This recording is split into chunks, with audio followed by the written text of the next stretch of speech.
শোনেন, শাসন করা তারই সাথে সোহাগ করেছে। আপনার মধ্যে সোহাগের ব্যাপারটাই নাই। শাসন কিভাবে করবেন? আমার মধ্যে দুইটাই আছে, সোহাগ, শাসন। কালকে সারাদিন প্রচুর সোহাগ করেছি, আজকে শাসন করব।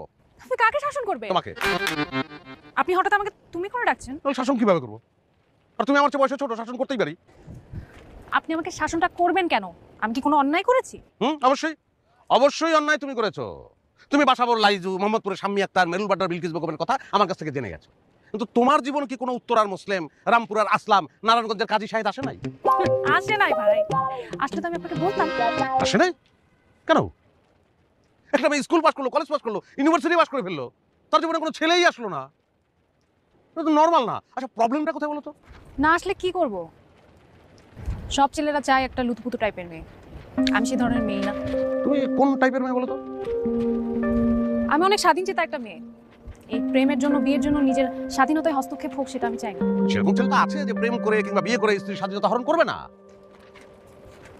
কোথায় আছে সে ধরনের ছেলে? এই যে তোমার সামনে দাঁড়ানো হাবিবুল বাশার। হাবিবুল বাশার কেমন ছেলে? হাবিবুল বাশারকে যে মেয়ে বিয়ে করবে, তাকে কোনোদিন ঘুম থেকে উঠে স্বামীকে তুলতে হবে না যে ওঠো নাস্তা করো। বরং হাবিবুল বাশার আগে চা নাস্তা রেডি করে গিয়ে স্ত্রীকে বলবো, ওঠো, জাগো, চা নাস্তা করো। ভাবতে পারো, আমার ভাবা উচিত আমাকে নিয়ে।